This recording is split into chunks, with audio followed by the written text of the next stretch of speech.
Once again, it is Friday, which means it's time to review your work, stuff that people have sent in. Let's get to business.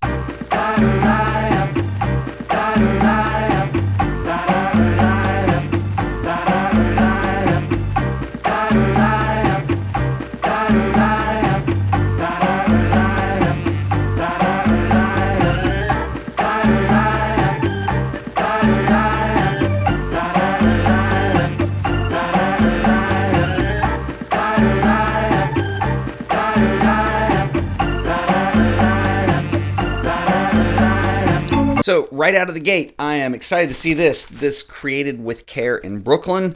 This little pouch that this thing comes in. This is done by our show sponsor, who are the awesome folks over at Adorama Pics. And this is pretty cool. This is a photo book that comes to us from Evan Douglas called Little by Little, One Travels Far. Dear Ted, I have watched The Art of Photography for a long time, and it has really pushed me to make a conscious effort to improve my own work. Many of the photos in this book were taken after one of your videos explaining different concepts. This print was my first attempt using leading lines. See if you can spot my favorite technique you taught me, subframing. Thank you for everything you do, pushing me to publish my own work. Thank you, Evan Douglas. Evan, thank you for the print and the book. These look beautiful, and I'm glad you're getting something out of the videos. I kind of want to revisit some of the composition videos. A lot of those are getting really old now. You guys drop me a comment if that's something you'd like to see. I think it would be cool to do updated versions of those.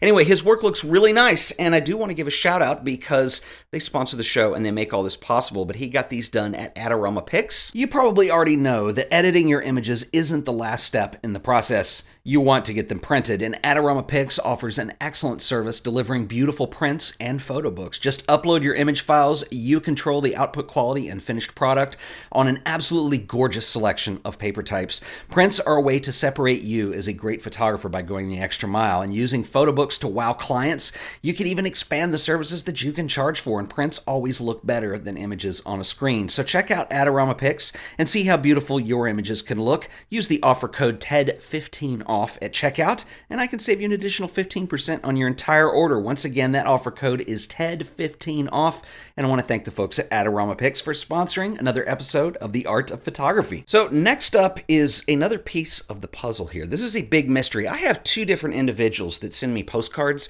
They're never signed. They're very mysterious, and actually the guys at the post office love it because they go check my box and they're like, more of the series, and they kind of slide them over to me, which is very cool. Anyway, one of these individuals who does one of the series, I have showed work before. I usually wait a couple months till these start to kind of build up, and then I show a bunch of them at one time. Very mysterious. These are just stamped INTJ photo, and all I know is it's somebody from Phoenix. That's all I see on the back. And I really need to look up what INTJ is. I know it's a thing. But anyway, there's another little piece of the clue because the return address on this said Steve. So, Steve, thanks for the book.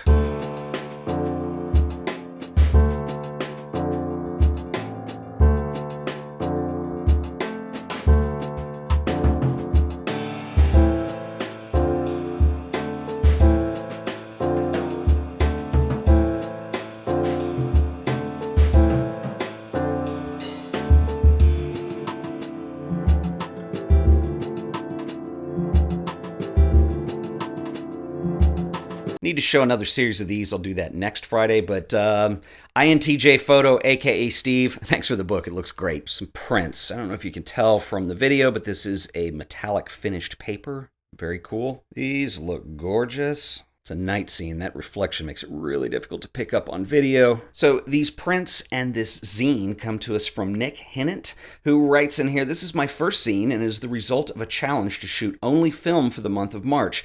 As a wildlife photographer, this was no easy task in the world of crop sensors, high frame rate, and high resolution, but I wanted to take a step back from that, and I believe this project has made me a little bit better because of it." That is very cool.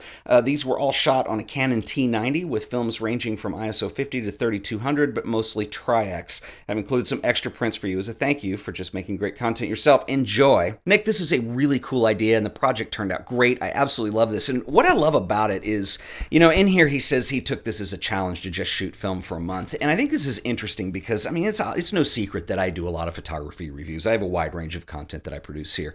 And, you know, for me, the last 9 months or so have been like no other time I've seen in my life as a photographer. I mean, I think the closest thing you might be able to compare it to is maybe in the 80s when autofocus became a thing, but this is even crazier than that. With mirrorless technology, we have more megapixels, more resolution than we've ever had. We have autofocus options we've never had. And there comes a point where I wonder if it's not diminishing returns. I do this weekly podcast with my friend Jaron Schneider, and we talked about this in the show last week. I'll link this below if you are not aware of the podcast. But the title of the show was, Do You Really Need That? And it comes down to, you know, all these automated things that a camera does are really cool, but in the end, like, what is the return that we get as photographers? Because I think a lot of these things make it really easy to just become lazy in certain aspects. So it's interesting to me that going back and shooting film and slowing that process down, I think that's a good thing that every photographer should just do once in a while, just as practice. And Nick did a wonderful job with this. The prints are gorgeous. The book is awesome. Nick, thanks for sending these. That is some nice handwriting. So this note, some prints, and this little book come to us from Stephen Dorff, who is a veteran of photo assignments. And he writes in here, as I'm sure you are aware, the EU has established cities of refugee camps along its perimeter in response to the European migrant crisis of 2015. I was a volunteer at one camp in northern Greece between 2017 and 2018. Some people had been living in the camp for over a year, waiting on the process that seemed content to ignore them. I wanted to document the camp as an environment of frustration, but also show the life of the community. So much photography relating to refugees focuses on images that are pretty shocking.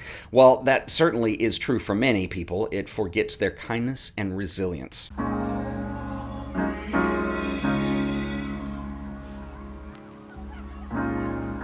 have to be your biggest fan. And when things are really tough and they're really rough and nothing's working, but there's something inside of you that says, I just have to follow that. Because you don't know who you're going to meet, who you're going to meet, who you're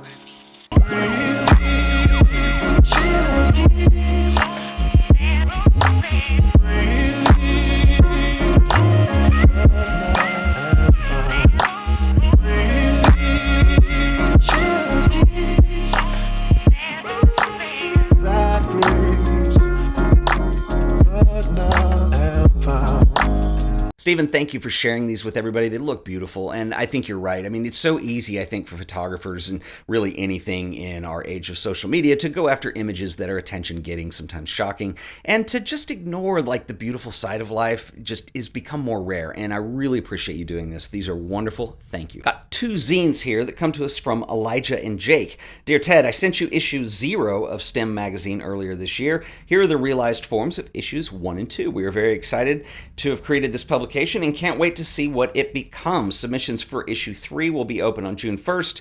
He has a link here. I'll link up to this and everybody else in the show description, so if you see something you like, you can go check out the artists that have sent these and express your appreciation. Elijah and Jake, looking good. Cool little envelope here. Oh, when you see this, you know it's going to be good. Note, Utlier. This is my buddy Tom Barr, who is a veteran of Mail Time. He has sent me stuff on several occasions. In fact, I'll link one up here. He did a really cool project. I'm having focus issues today. He did a really cool project a couple years ago called Shetland Owl, which was a book that he provided the photographs for.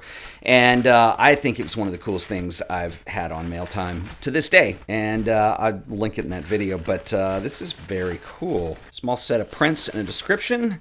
And he wrote me a note too, which says, Dear Ted, I hope all is well with you in sunny Texas. It is sunny and hot. I have been enjoying your recent shows about zines, the importance of printing, and seeing all the cool work your viewers have been sending to you. So to this point, I thought you might be interested to see the latest installment in my Utlier Zines project. This is very cool. Utlier 4 is a mini postcard portfolio inspired by George McKay Brown's poem Beachcomber. Beachcomber, first published in 1971, is typical. Using his familiar 7 motif, the elements, mortality, and the passing of time are told in the objects the beachcomber finds over the course of a week. On Thursday, our beachcomber gets nothing except a seaweed, a whalebone, wet feet, and a loud cough. Beachcomber speaks to me about looking closely at the ordinary things and places that we find ourselves, an idea I find stimulating as a photographer. So for this collection, I took Brown's looking closely ethos as a creative prompt, deriving inspiration from the ostensibly uninspiring and reading the stories of objects that I encountered while stravaiging or wandering along the Hebridean beaches. Taken together, these images ask the question as photographers, if we look closely, do we ever get nothing? P.S. I brew my own beer. Do you have any tips to improve its performance as a film developer too? Actually, Tom, I have just the video for you. Thank you for sending these. These are amazing. I'm going to link up to Tom's website. Go show him some love and support. I think Tom is a brilliant photographer, and obviously he's a veteran of Mail Time several times over now. Go check him out. This is a book that comes from the UK. This is from Ryan, who is a publisher. It says, this is just a little gift to say thank you for all your insightful and entertaining content. This is our second publication, and Ian Howarth, who's the artist, is his first book. I've enclosed a leaflet which should explain the book. We hope that you like it, and thanks again from your friend in the UK. Best, Ryan. This book not only contains beautiful work, it is beautifully printed. I will link up to this as well as everybody else in the show description. And I want to thank you guys because like Fridays are amazing because I get to show amazing work and I get to make a huge mess in the studio that now I have to go clean up. So until the next video, I'll see you guys then. Later.